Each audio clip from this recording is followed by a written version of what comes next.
அனைவருக்கும் வணக்கம். ம். இன்னைக்கு ஹிந்து நியூஸ் பேப்பர்ல என்ன இம்பார்ட்டன்டான நியூஸஸ் இருக்கு அப்படிங்கிறத பார்ப்போம். இன்னைக்கு செய்திகள்ல ஃபுல்லாவே பாத்தீங்கன்னா, நம்ம பட்ஜெட் ரிலேட்டடா இருக்கக்கூடிய முக்கியமான விஷயங்கள தான் பார்க்க போறோம். அந்த வகையில பாத்தீங்கன்னா, நமக்கு தமிழ்நாட்டுல பட்ஜெட் அப்படிங்கிறது எப்படிலாம் இருந்திருக்கு அப்படிங்கிறத ஒரு வரலாற்று ரீதியாக குடுத்திருந்தாங்க. அதுல நமக்கு எக்ஸாம் பாயிண்ட் ஆஃப் வியூல என்ன தேவையோ அத மட்டும் எடுத்துக்கிறோம். சரிங்களா? அப்படி பார்த்தோம்னா, ஃபர்ஸ்ட் தமிழ்நாட்டுல பட்ஜெட் அப்படிங்கிறது போஸ்ட் இண்டிபெண்டன்ஸ் சுதந்திரத்திற்கு பிறகு யாரு தாக்கல் பண்ணியிருப்பாங்க அப்படின்னு பாத்தீங்கன்னா, கோபால ரெட்டி அவர்கள் தான் வந்து பட்ஜெட் பிரசன்ட் பண்ணியிருப்பார். எப்போ அப்படின்னா பிப்ரவரி 25, 1948 தமிழ்நாட்டோட அதாவது மெட்ராஸ் மாகாணம் இல்லையா? மெட்ராஸ் மாநிலத்தினுடைய முதல் பட்ஜெட் அப்படிங்கறத தாக்கல் பண்ணியிருப்பார். தமிழக வரலாற்றுல அதிக முறை பட்ஜெட் தாக்கல் பண்ணது யாரு அப்படின்னு பார்த்தோம்னா வி.ஆர். நெடுஞ்செழியன் அவர்கள். சரிங்களா? வி.ஆர். நெடுஞ்செழியன் அவர்களை பொறுத்த வரைக்கும் பார்த்தோம்னா 14 முறை நமக்கு பட்ஜெட் தாக்கல் பண்ணியிருக்காரு. சரிங்களா? டோட்டலா ஒரு 14 டைம்ஸ் வந்து ஒரு பட்ஜெட்டை தாக்கல் பண்ணியிருக்காரு. இது நமக்கு பின்னணி. இந்த வருஷம் பட்ஜெட் தாக்கல் பண்ணது யாரு அப்படின்னு பார்த்தோம்னா நம்மளுடைய நிதியமைச்சர் தங்கம் தென்னரசு அவர்கள் பட்ஜெட் தாக்கல் பண்ணியிருக்கிறார். கிட்டத்தட்ட அவர் தாக்கல் பண்ணதுலயே பார்த்தோம்னா ரொம்ப நேரம் நடைபெற்ற ஒரு பட்ஜெட்டா இருந்துச்சு. கிட்டத்தட்ட 2 மணி நேரம் 38 நிமிடங்கள் இந்த பட்ஜெட் உரையை அவர் வாசிச்சிருக்கார். இந்த பட்ஜெட்ல இருக்கக்கூடிய முக்கிய அம்சங்கள் என்ன அப்படின்னு பார்த்தோம்னா யாரு முதல்ல போக்கஸ் பண்ணிருக்காங்க அப்படின்னா கோர் செக்டாரை வந்து போக்கஸ் பண்ணிருக்காங்க. அது மட்டும் இல்லாம நமக்கு பெண்களை முன்னிலைப்படுத்தி நிறைய அறிவிப்புகள் அப்படிங்கிறது வெளியாயிருக்கு. அதே மாதிரி மாணவர்கள் சார்ந்து அரசு ஊழியர்கள் சார்ந்து நிறைய அறிவிப்புகள் அப்படிங்கிறது வெளியாயிருக்கு. ஓவராலா மற்றபடி பார்த்தோம்னா ஒவ்வொரு திட்டத்துக்கும் எவ்வளவு நிதி ஒதுக்கீடு செய்யப்பட்டிருக்கு அந்த மாதிரியான தரவுகளும் நமக்கு கொடுக்கப்பட்டிருக்கு. சரிங்களா? முதல்ல பார்த்தோம்னா தமிழ்நாட்டை பொறுத்த வரைக்கும் நம்ம பட்ஜெட்ல நோட் பண்ண வேண்டியது என்னன்னா டெப்ட் டு ஜிஎஸ்டிபி ரேஷியோ கிட்டத்தட்ட 26% இருக்கு அப்படின்னு சொல்லியிருக்காங்க. இதை பத்தி நம்ம பின்னாடியும் இன்னொரு தடவை பார்ப்போம். சரிங்களா? அப்ப டீட்டெயிலா அதை பார்ப்போம். அடுத்ததா பார்த்தோம்னா பெண்களுக்காக அறிவிக்கப்பட்ட அறிவிப்புகள்ல நமக்கு புதுமை பெண் திட்டம் இந்த மாதிரியான திட்டங்களுக்கு எவ்வளவு நிதி ஒதுக்கப்பட்டிருக்கு அப்படிங்கறத சொல்லியிருப்பாங்க. அதை தாண்டி பாக்குறப்ப இப்ப புதுசா ஒரு ஒரு அறிவிப்பு அப்படிங்கிறது வெளியாயிருக்கு. என்ன அப்படின்னு பார்த்தோம்னா நம்ம வீட்டுல இருக்கக்கூடிய பெண்கள் பேர்ல சொத்துக்களை பதிவு செய்யறோம் அப்படின்னா அந்த விஷயத்துக்கு ஒரு சலுகை அப்படிங்கறத தமிழக அரசாங்கம் வழங்கியிருக்காங்க. ஓகேங்களா? இப்ப 10 லட்ச ரூபாய் மதிப்புள்ள வீடோ இல்ல 10 லட்ச ரூபாய் மதிப்புள்ள இடமோ ஏதாவது ஒரு லேண்டோ வந்து நம்ம வீட்டுல இருக்கக்கூடிய பெண்கள் பெயர்ல பதிவு செய்யறோம். அந்த ரெஜிஸ்ட்ரேஷன் அப்படிங்கிறது நம்ம வீட்டுல இருக்கக்கூடிய பெண்கள் பெயர்ல செய்யறப்போ அந்த ரெஜிஸ்ட்ரேஷன் ஃபீஸ்ல 1% வந்து ஆஃபரா நமக்கு கொடுக்குறாங்க. ஒரு சலுகையா 1% வந்து கம்மி பண்ணிக்குவாங்க. சரிங்களா? இந்த ஒரு நடைமுறை பார்த்தோம்னா ஏப்ரல் 1, 2025 இருந்து நமக்கு நடைமுறைக்கு வரும் அப்படிங்கறத நேத்து பட்ஜெட்ல அறிவித்திருக்காங்க. அது மட்டும் இல்லாம பார்த்தோம்னா நம்மளுடைய எக்கனாமிக் குரோத்ல தமிழகத்துடைய பொருளாதார வளர்ச்சியில பெண்களோட பங்களிப்பை அதிகப்படுத்தணும் அப்படிங்கிறதுக்காக பெண்களை தொழில் முனைவோர்களா மாத்துவதற்காக ஒரு அறிவிப்பு அப்படிங்கிறது வெளியாயிருக்கு. கிட்டத்தட்ட பார்த்தோம்னா 10 லட்ச ரூபாய் வரைக்கும் கடன்களை வழங்குறதுக்கு தமிழக அரசாங்கம் முன் வந்திருக்காங்க. சரிங்களா? 10 லட்ச ரூபாய் வரைக்கும் கடன்களை வழங்க போறாங்க. கிட்டத்தட்ட பாத்தீங்கன்னா 20% நமக்கு சப்சிடி மானியம் அப்படிங்கறத இந்த திட்டத்துக்கு கீழே வழங்க போறாங்க. ஓகேங்களா? 10 lakh வித் 20% சப்சிடி அப்படிங்கறதையும் நேத்து அறிவிச்சிருப்பாங்க. இது பெண்கள் சார்ந்து பாக்குறப்ப முக்கியமான 2 அறிவிப்புகளா இருந்துச்சு. அடுத்ததான் மாணவர்களுக்கு பார்த்தோம்னா மறுபடியும் பார்த்தோம்னா உங்களுக்கு ஒண்ணு மடிக்கணினி அல்லது கைக்கணினி வழங்க போறோம் அப்படிங்கறத சொல்லியிருப்பாங்க. மடிக்கணினி அப்படின்னா லேப்டாப், கைக்கணினி அப்படின்னா நமக்கு டேப்லெட் கொடுக்க போறோம் அப்படிங்கறத தமிழக அரசாங்கம் அறிவித்திருக்கிறாங்க மாணவர்கள் சார்ந்து பாக்குறப்ப. மற்றபடி பார்த்தோம் அப்படின்னா நம்மளுடைய டெப்ட் டு ஜிஎஸ்டிபி ரேஷியோ 26% இருக்கு அப்படிங்கறத பாத்துக்கலாம். என்ன ஒரு விஷயம் அப்படின்னு பார்த்தோம்னா தமிழக அரசாங்கம் அதிகமா கடன்களை வாங்குது, தமிழக அரசாங்கத்தினுடைய நிதிநிலை ரொம்ப மோசமா இருக்கு அப்படிங்கிற இந்த மாதிரியான குற்றச்சாட்டுகளை பல்வேறு தரப்புல இருந்து வச்சிட்டு இருக்காங்க. அதற்கு பதிலடி கொடுக்கும் இடமா நம்மளுடைய அரசாங்கம் என்ன சொல்லியிருக்காங்க அப்படின்னா நமக்கு 15th ஃபினான்ஸ் கமிஷனோட ரெக்கமெண்டேஷன் படி பாக்குறப்ப டெப்ட் டு ஜிஎஸ்டிபி ரேஷியோ 28% தான் அதோட மேக்சிமம் லிமிட் அப்படிங்கறத 15th ஃபினான்ஸ் கமிஷன் ரெக்கமெண்ட் பண்ணியிருக்காங்க. ஆனா தமிழ்நாட்டோட டெப்ட் டு ஜிஎஸ்டிபி ரேஷியோ அப்படிங்கிறது 26%ல தான் இருக்கு. அப்ப தமிழ்நாட்டினுடைய கடன்கள் அப்படிங்கிறது வரையறுக்கப்பட்ட எல்லைகளுக்குள்ளதான் உட்பட்டு இருக்கு அப்படிங்கறத நேத்து பட்ஜெட்ல தெளிவுபடுத்தி இருக்காங்க. சரியா? வேற என்ன செய்திகள்லாம் பட்ஜெட் ரிலேட்டடா இருக்கு அப்படிங்கறத பார்த்தோம்னா நமக்கு எடுத்தோடனே தமிழ் வளர்ச்சியை பத்தி தான் ஆரம்பிப்பாங்க. அந்த வகையில பார்த்தோம்னா தமிழ் வளர்ச்சி துறை எங்கெல்லாம் வந்து எக்ஸ்கவேஷனை பண்ண போறாங்க அப்படிங்கிறதுல இருந்து நேத்து பட்ஜெட்டோட முக்கியமான விஷயங்கள் எல்லாமே அப்பதான் ஆரம்பிச்சிருக்கு. சரிங்களா? அந்த வகையில பாத்தீங்கன்னா தமிழ்நாட்டுல பல்வேறு இடங்கள்ல வந்து அகழ்வாராய்ச்சி அப்படிங்கிறது நடக்க போகுது. சோ அகழ்வாராய்ச்சிகளை எங்கெல்லாம் பண்ண போறாங்க அப்படிங்கறதா இந்த இடத்துல கொடுத்துருக்காங்க. மொத்தம் ஒரு 8 இடங்கள்ல அகழ்வாராய்ச்சி அப்படிங்கிறது நடக்க போகுது.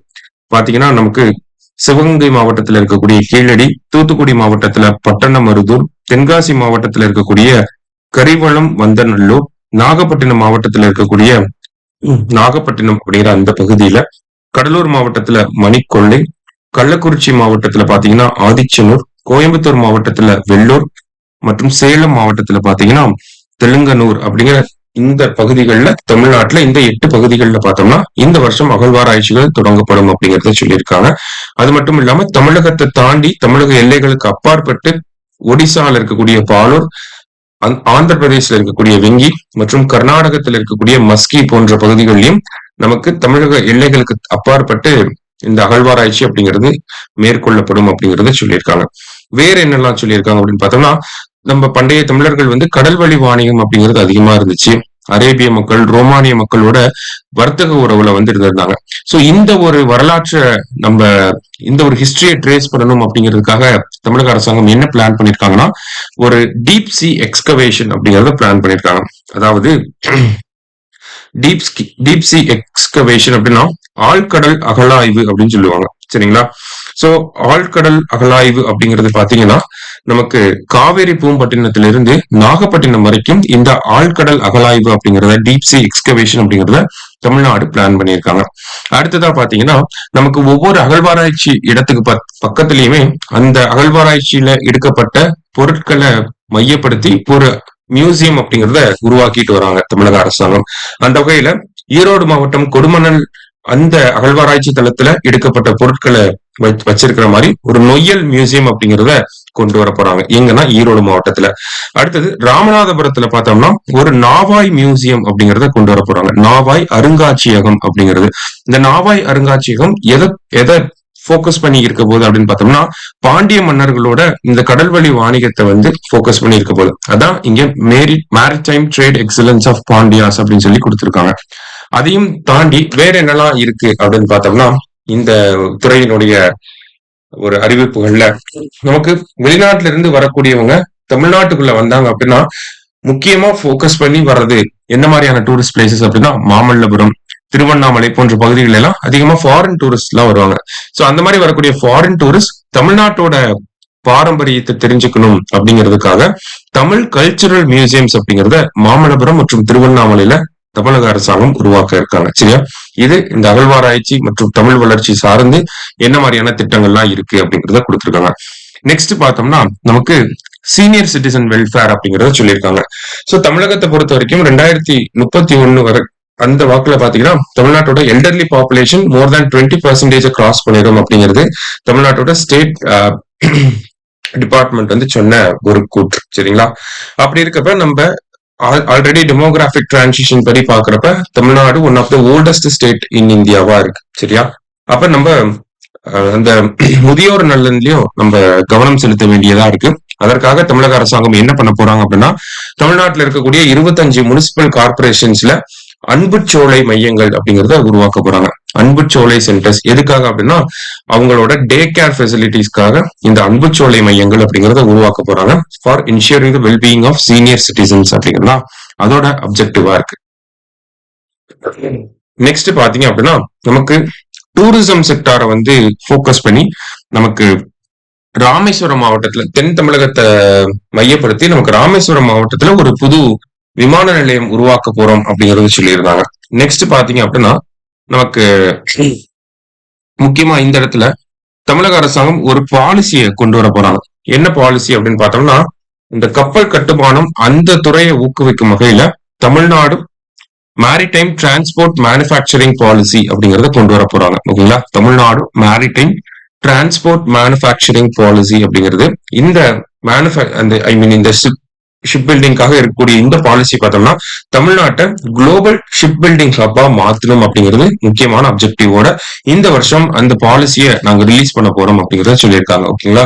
உலக கப்பல் கட்டுமானத்தோட மைய புள்ளியாக தமிழ்நாட்டை மாத்தணும் அப்படிங்கறதா இந்த பாலிசியோட அப்ஜெக்டிவா இருக்க போகுது. அடுத்ததா நேத்து நம்ம பட்ஜெட் உரையில பார்த்தோம்னா நிறைய மேற்கோள்கள் காட்டப்பட்டிருக்கும். ஓகேங்களா? சோ இந்த மேற்கோள்கள் மற்றும் பட்ஜெட்டோட டாக்குமெண்ட்ட வச்சு வேற என்ன நிறைய முக்கியமான விஷயங்கள்லாம் வந்துச்சு அப்படிங்கிறத நம்ம தனியா பட்ஜெட்ல ஒரு வீடியோல பார்த்துருவோம். இப்போதைக்கு இந்த நியூஸ் பேப்பர்ல என்ன முக்கியமான விஷயங்கள்லாம் கோட் பண்ணிருக்காங்க அப்படிங்கறத மட்டும் நம்ம பார்ப்போம். சரியா? நெக்ஸ்ட் பாத்தீங்க அப்படின்னா நமக்கு science and technology, research and development, innovation ecosystem focus பண்றதுக்காக தமிழ்நாட்டுல ஒரு 100 crore இன்வெஸ்ட்மெண்ட் பண்ண போறாங்க. எதுல அப்படின்னு பார்த்தோம்னா basic sciences and mathematical research centres அப்படிங்கறத சென்னை மற்றும் கோயம்புத்தூர்ல கொண்டு வர போறாங்க. சோ தட் நமக்கு இன்னோவேஷன் அண்ட் ரிசர்ச் அண்ட் டெவலப்மெண்ட்லாம் ஃபோக்கஸ் பண்ணி அதை வளர்க்க முடியும் அப்படிங்கிறதுக்காக. பிகாஸ் இந்தியா ஓவராலா பார்த்தாவே நம்ம ரிசர்ச் அண்ட் டெவலப்மெண்ட்ல ஸ்பெண்ட் பண்ணக்கூடியது less than 1% of our GDP தான்.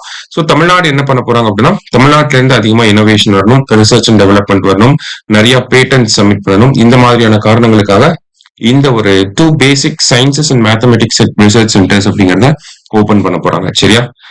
நெக்ஸ்ட் பாத்தீங்கன்னா HPV vaccine to be provided to girls to our cervical cancer அப்படின்னு சொல்லி கொடுத்திருக்காங்க. அதாவது இந்த கருப்பை வாய் புற்றுநோய் அப்படின்னு சொல்லுவாங்க. கருப்பை வாய் புற்றுநோய்க்கு நம்ம பார்த்தோம்னா வேக்சினேஷன் அப்படிங்கிறது 9 வயது முதல் 14 வயதுக்கு உட்பட்ட சிறுமிகளுக்கு வந்து HPV வேக்சினேஷன் அப்படிங்கறத நம்ம போட்டுட்டு இருக்கோம் இந்திய அளவில். இதுல தமிழ்நாட்டுல பாத்தீங்கன்னா பைலட் ப்ராஜெக்டா விழுப்புரம் மாவட்டத்துல முதல்ல போடப்பட்டிருக்கும். அந்த ஒரு திட்டம் அப்படிங்கிறது தமிழகம் ஃபுல்லா விரிவாக்கம் செய்யப்படும் அப்படிங்கறதா சொல்லியிருக்காங்க. சரியா? நெக்ஸ்ட் பாத்தீங்க அப்படின்னா செமிகண்டக்டர் மிஷன் போன வருஷம் பார்த்தோம்னா தமிழ்நாடு செமிகண்டக்டர் பாலிசி அப்படிங்கிறது வந்திருக்கும். செமிகண்டக்டர் மிஷன் 2030 அப்படிங்கறது டார்கெட்டா நம்ம வச்சிருக்கோம். இந்த செமிகண்டக்டர் மிஷன் அண்ட் தென் தமிழ்நாட்டினுடைய மேற்கு மண்டலத்தை வந்து தொழில் வளர்ச்சியை கொண்டு வரணும் அப்படிங்கிறதுக்காக 2 செமிகண்டக்டர் மேனுபேக்சரிங் பார்க் அப்படிங்கிறது வரப்போகுது. எங்க அப்படின்னா கோயம்புத்தூர் பக்கத்துல இருக்கக்கூடிய சூலூர் மற்றும் பல்லடம் அப்படிங்கிற இந்த 2 பகுதிகளில் செமிகண்டக்டர் மேனுபேக்சரிங் பார்க் அப்படிங்கறத எஸ்டாப்ளிஷ் பண்ண போறாங்க. அடுத்ததா பாத்தீங்க அப்படின்னா தனுஷ்கோடியில கிரேட்டர் பிளமிங்கோ சாங்சுரி அப்படிங்கறத கொடுத்திருக்காங்க. அதாவது கிரேட்டர் பிளமிங்கோ அப்படின்னு பாத்தீங்கன்னா தமிழ்ல பூநாரை பறவைகள் சரணாலயம் அப்படின்னு சொல்லுவாங்க. பூநாரை பறவைகள் சரணாலயம் அப்படிங்கிறது தனுஷ்கோடி பகுதியில வரப்போகுது. ஓகேங்களா? கிரேட்டர் பிளமிங்கோ சாங்சுரி இன் தனுஷ்கோடி. அடுத்ததா பாத்தீங்க அப்படின்னா இந்த வல்லூர்களை காக்க வேட்டை பறவைகள் ஆராய்ச்சி அமைப்பு அப்படிங்கறத கொடுத்திருக்காங்க. அதாவது ராப்டர்ஸ் ரிசர்ச் ஃபவுண்டேஷன் அப்படிங்கிறது நமக்கு ஈகிள்ஸ், வல்ச்சர்ஸ், ஹாக்ஸ் இந்த மாதிரியான ப்ரே ஈட்டிங் பேர்ட்ஸ் ஃபோக்கஸ் பண்ணி அதை கன்சர்வ் பண்ணணும், பாதுகாக்கணும் அப்படிங்கிறதுக்காக இந்த ஒரு விஷயத்த இந்த ரிசர்ச் ஃபவுண்டேஷன் அப்படிங்கறத கொண்டு வர போறாங்க. சோ கவர்மெண்ட் பயோடைவர்சிட்டி ரிலேட்டா என்ன மெஷர்ஸ் எடுத்திருக்காங்க அப்படிங்கறதா இங்க நம்ம பார்த்திருக்கோம். சரியா? சோ இந்த பட்ஜெட் டாக்குமெண்ட்டை பொறுத்த வரைக்கும் இம்பார்ட்டன்டா கீ ஹைலைட்ஸா இருக்கிறதா நமக்கு நியூஸ் பேப்பர்ல கொடுத்திருக்காங்க. சரியா? அதை தாண்டி நமக்கு பட்ஜெட் ஸ்பீச்சை எடுத்து பார்த்தாலே நிறைய மேற்கோள்கள் காட்டப்பட்டிருக்கு. தாமஸ் பிக்கெட்டி எல்லாம் வந்து கோட் பண்ணியிருக்காங்க. இந்த மாதிரி ரொம்ப ஃபேமஸான எக்கனாமிஸ்ட் எல்லாம் வந்து கோட் பண்ணி நம்ம பட்ஜெட் டாக்குமெண்ட் ரொம்ப காம்ப்ரிஹென்சிவா ரெடி ஆயிருக்கு. அது மட்டும் இல்லாம இந்த பட்ஜெட் டாக்குமெண்ட்டை பொறுத்த வரைக்கும் பாத்தீங்கன்னா ஆளக்கூடிய அரசாங்கம் பிரசன்ட் பண்ணக்கூடிய கடைசி பட்ஜெட் இதுதான். அடுத்த வருஷம் பாத்தீங்கன்னா இன்ட்ரீம் பட்ஜெட், இடைக்கால பட்ஜெட் தான் தாக்கல் பண்ணுவாங்க. சோ அதனால முக்கியமான நிறைய அறிவிப்புகள் வெளியாயிருக்கு. அதான் நம்ம இங்க ஹைலைட்ஸா பார்த்திருக்கோம். இன்னும் முக்கியமான விஷயங்களே நம்ம பட்ஜெட் அப்படின்னு சொல்லி தனியா ஒரு வீடியோல பாத்துறோம். சரிங்களா? நன்றி.